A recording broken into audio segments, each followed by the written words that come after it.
Hey everyone, Paul here, and I took a break from working on the XR3 car for a little while to take care of some issues around the property here. And I've been noticing quite a few YouTube videos showing people with some very clever ways of putting attachments on their tractors to work various projects around their home properties.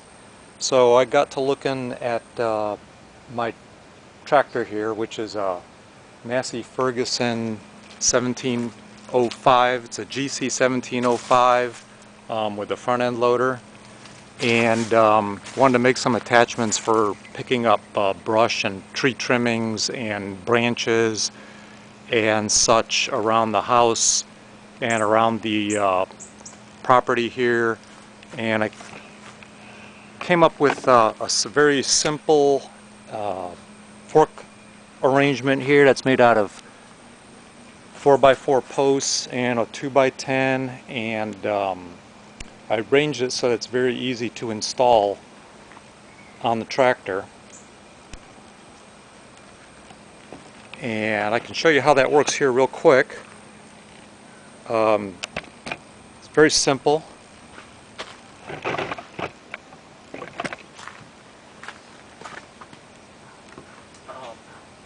This is simply a couple of 4x4 posts connected together with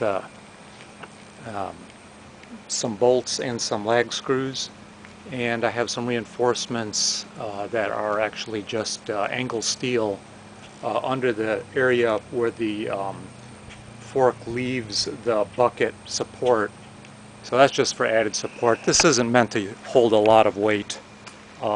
It's really just for carrying light loads, and you don't want to be carrying very heavy things. This little tractor can't carry a very heavy load anyway. So this is a way to avoid paying a lot of money for some high-priced attachments. It just goes in the bucket like this.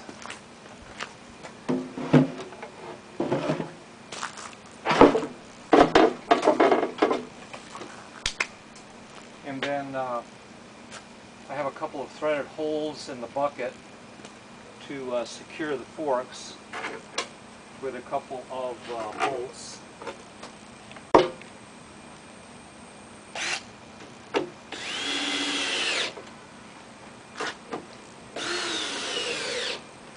And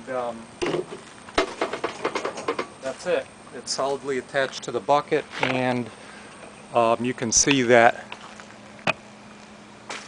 the ends inside the bucket can't go anywhere because they're held in place by the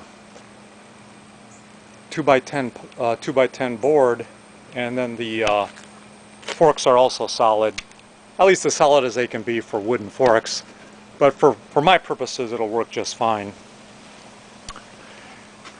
And then over here I've got a homemade arrangement, again made out of wood posts and 2x4s and 1x4s and so on, mostly lumber I had laying around the house.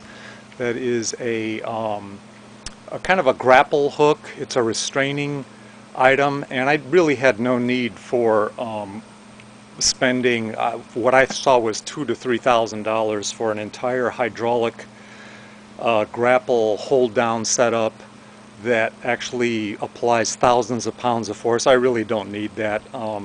The work I need to do is just not that heavy, and it's not that frequent. So I tried to make a simple, cheap way to carry large piles of brush around that I use for when I do tree trimming and hurricane cleanup and so on. So this is a post, and you'll see how this goes on the tractor in just a minute.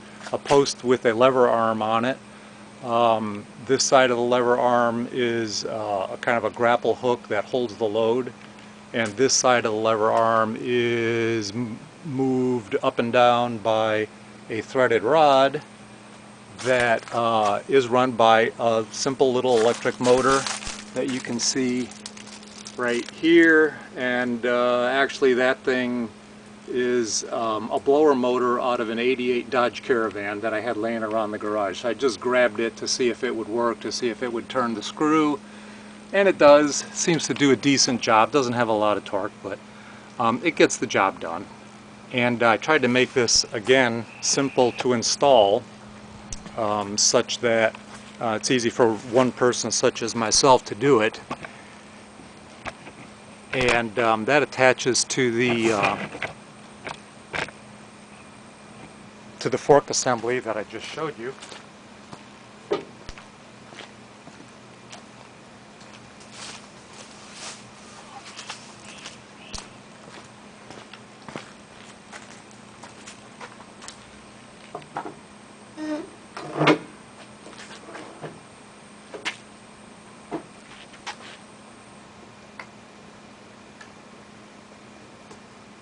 With a couple of bolts.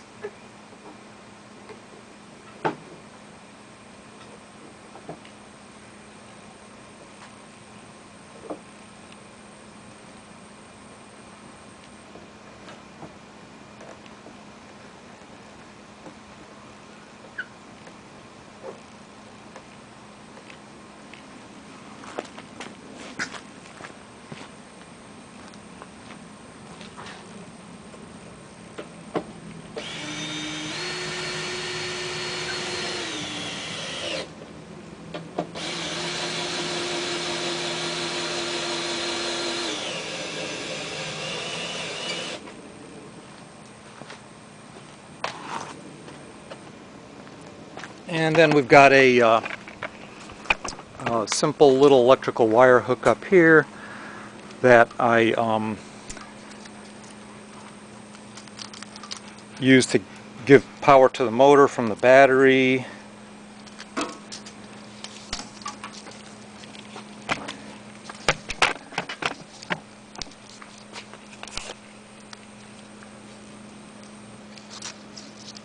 And that connects up to the motor right here.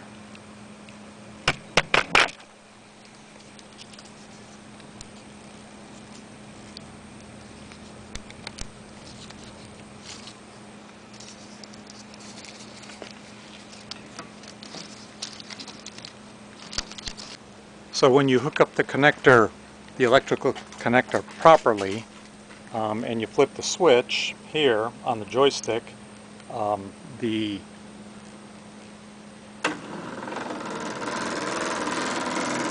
lever arm goes up and down, as you can see, and that's a result of the threaded rod rotating from the motor. And then the front end of the grapple hook kind of clamps down on the load. So let me show you how it works when actually picking up a load.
Okay, done playing around with the tractor.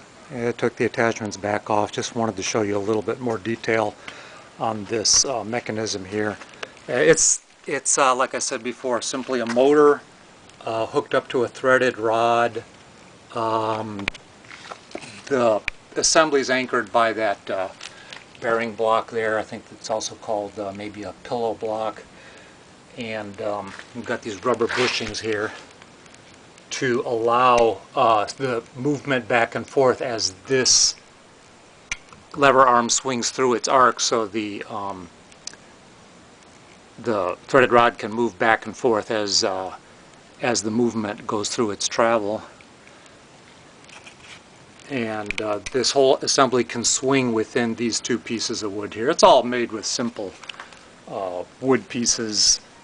1x4s, 2x4s, 4x4 posts, etc. And that's pretty much it. For those of you that are wondering about the XR3 car progress, working on a video to show the electrical system that I'm finishing up on, and I hope to have an update posted on that project very shortly. Thanks for watching.